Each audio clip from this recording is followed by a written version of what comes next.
The Liberal Party's remaining stronghold is wealthy Canadians over 65, those least affected by housing or inflation and most obsessed with Donald Trump. Liberals claim to defend the vulnerable but are rejected by them, while their most loyal supporters are the very elite whose assets have soared under destructive economic policies they now vote to preserve without bearing the consequences. So, have older generations benefited from economic sabotage while leaving younger Canadians to suffer the consequences? Absolutely.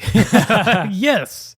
Older, wealthier Canadians, especially these Liberal voters, have largely escaped the economic consequences of these Trudeau-era policies. You know, obviously younger working-class Canadians are left to sort of pick up the tab, but let's kind of consider what the tab is. Housing costs or never being able to afford a home. Inflation and the cost of living. People could say, well, inflation's down, Jonathan. From when? Yeah, exactly. So the average family of 4 is expected to have a take-home income in Canada of $92,000. That's after taxes, $92,000. The average cost of living for that same family of 4 in Canada is $99,000. So you go, oh my God, every family is losing $7,000 a year.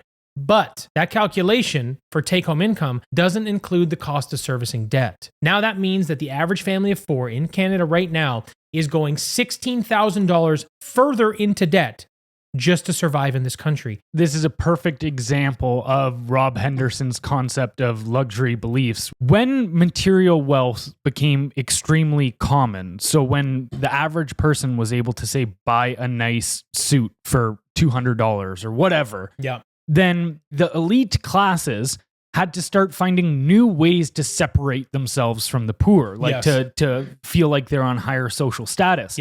And so his concept was that the way they've done this is through luxury beliefs. So beliefs that up their status and go, look how good and high status I am, but that actually incur costs on the very people they claim to care about. And you look at these luxury beliefs, this has been their platform for the last 10 years of, we're going to be the most feminist international government in the world. We're going BLM and LGBTQ. And this is what it means to govern, is to care about these social issues. Yes. Exactly. So these really rich people can go, look how virtuous I am. I'm voting for the party that cares about gay people. And then it's like, but what's the cost of that?